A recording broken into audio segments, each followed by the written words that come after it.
Just a short walk beyond the ancient city walls of Jerusalem, across the Kidron Valley and over the Mount of Olives, lies a village that still bears the weight of one of the most powerful miracles in the Bible. This is Bethany, known today as Al-Izariah, meaning the place of Lazarus. And at the heart of this village lies a tomb. Dark, quiet, carved into stone. According to tradition, it's the very tomb from which Jesus called a dead man back to life. The story of Lazarus is told in the Gospel of John, chapter 11.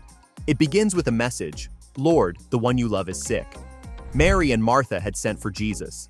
Their brother Lazarus was dying, but Jesus didn't come right away. He waited. And by the time he arrived in Bethany, Lazarus had been dead for 4 days. His body was already in the tomb. The mourners had gathered. The grief was overwhelming. All hope, it seemed, was lost. But then something extraordinary happened. Standing before the sealed tomb, Jesus asked them to roll the stone away.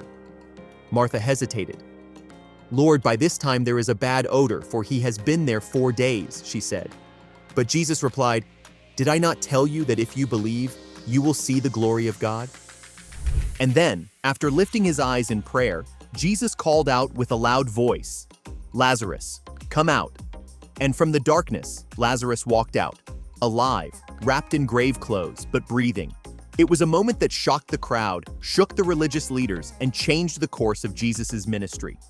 It was the final sign before his own death and resurrection, a miracle that proved once and for all, Jesus holds power over death itself. Today, visitors from around the world come to the traditional tomb of Lazarus, a site that has been revered for centuries.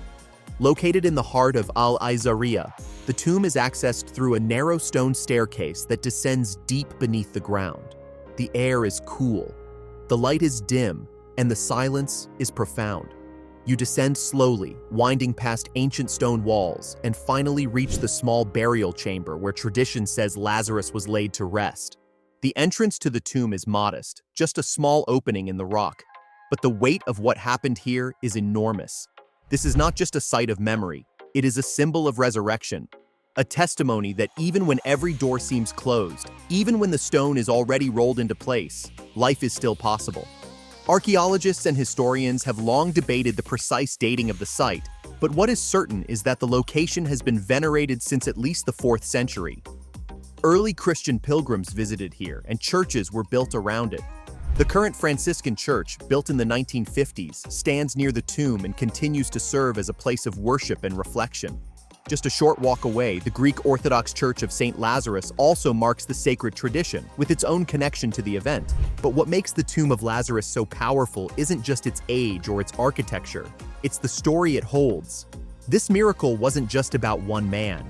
It was a public declaration of Jesus' identity. The crowd that witnessed it began to believe in him. The religious authorities, however, saw it as a threat. Raising Lazarus wasn't just an act of compassion. It was the final spark that would lead to the cross. And in that, there's a deeper meaning. The raising of Lazarus wasn't just about defeating death. It was about entering it. Jesus brought Lazarus back, knowing it would lead to his own sacrifice. Life was restored to one man, so eternal life could be open to all. Visiting the tomb today is a powerful experience. Pilgrims light candles at the entrance. Some read the gospel account aloud in hushed tones. Others pray silently, overwhelmed by the reality of standing at the place where the impossible became possible.